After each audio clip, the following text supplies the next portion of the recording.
Yes, I'm looking like a backup dancer today, again, so thank you for noticing. And yes, I slightly grazed the balls of this topic, but apparently that was too subtle for some people. It just seems that I gotta go, just fucking all in, because some people don't seem to understand the basic concept of logical sense. It's the second time I catch Inside Edition doing some bullshit like this. Why are people so upset about Amber Heard? I don't understand. Maybe it has to do with the fact that she's a lying bitch. They're not the only ones, they're not even the worst offenders. But have a look at this. A chorus of boos greets Amber Heard this morning as she comes to court. It's a sharp contrast to the rock star welcome Johnny Depp got. I don't want to do this. And as Amber breaks down on the stand, detailing she's being trolled on social media. The public is picking apart every detail of this high-profile trial with a lot of criticism and mockery directed right at her. But Michelle Weldon, an author and survivor of domestic abuse, doesn't think Here we go. any of this is funny. Is this mocking of Amber Heard going to make victims of domestic violence scared to come forward?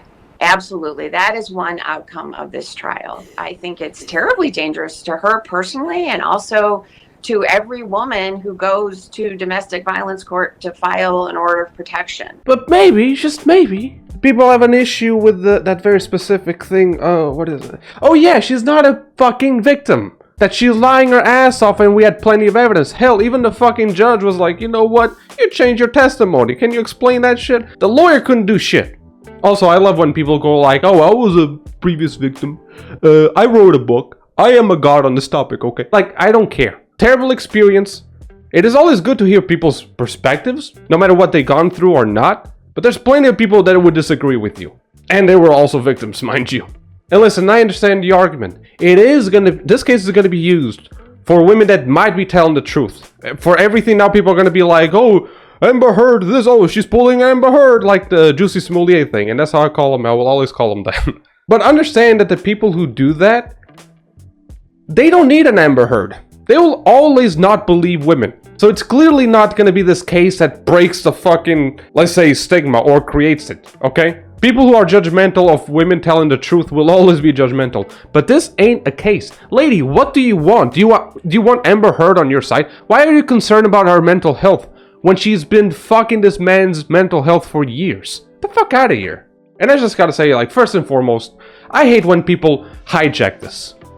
Or I Jack Sparrow this, if you will. And that was a terrible joke. I regret it.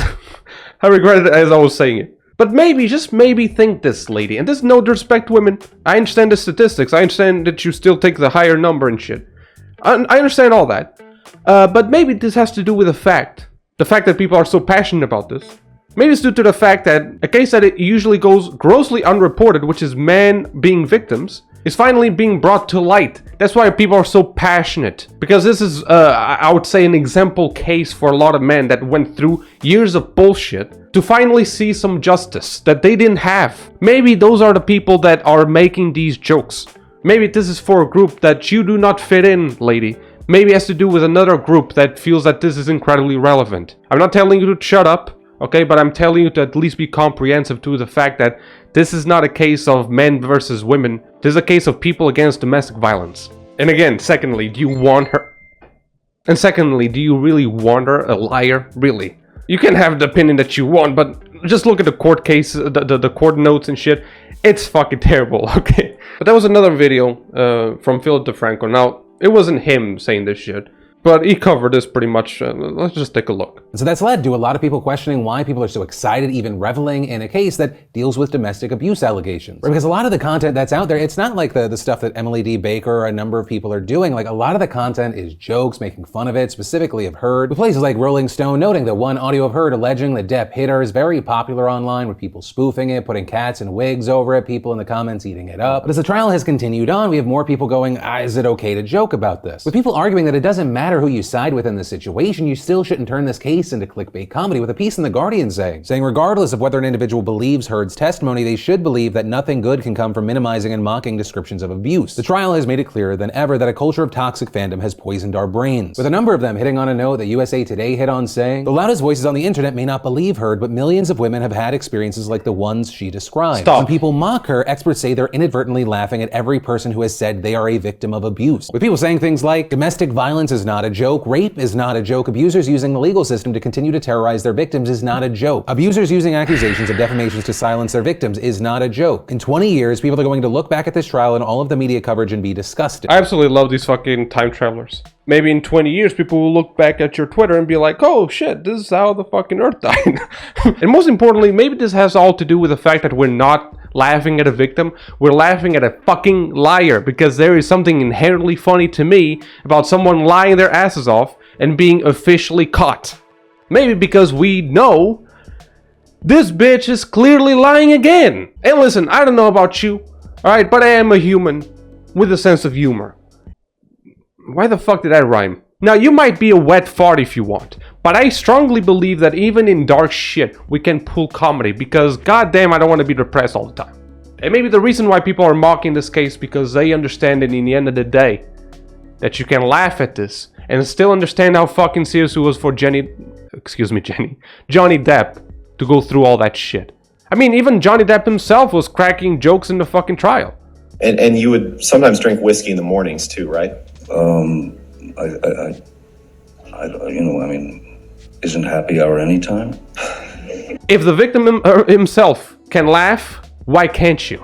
Do you really have to be that much of a fucking wet fart for not understand there's humor in everything, no matter how serious something can be? That's the beauty of humor, to turn something negative into a positive. Now, I'm not going to tell you how to react, but if you think that there's a problem about people making all this content when it clearly creates awareness, again, I don't think you're seeing the bigger picture here. People love justice in a certain way when they see that karma starts hitting up and starts to catch up to people that deserve. And this is clearly it. That's why I have so much fun. I actually get home. Okay, it's a very tough time zone for me. I get home and I watch the thing live. No matter how tired I was from working 9 to 6, I come home and watch the shit. Why? Because it is entertaining to see her fall apart. Not because of the misery itself, but because I know she caused that same fucking misery. Maybe 10 times worse. So people can still be sympathetic with Johnny Depp and still have a laugh, because guess what?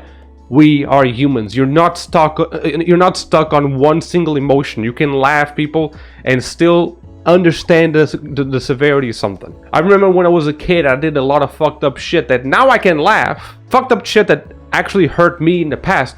And at the time, I did not want to go through it, alright? I didn't find any of it funny.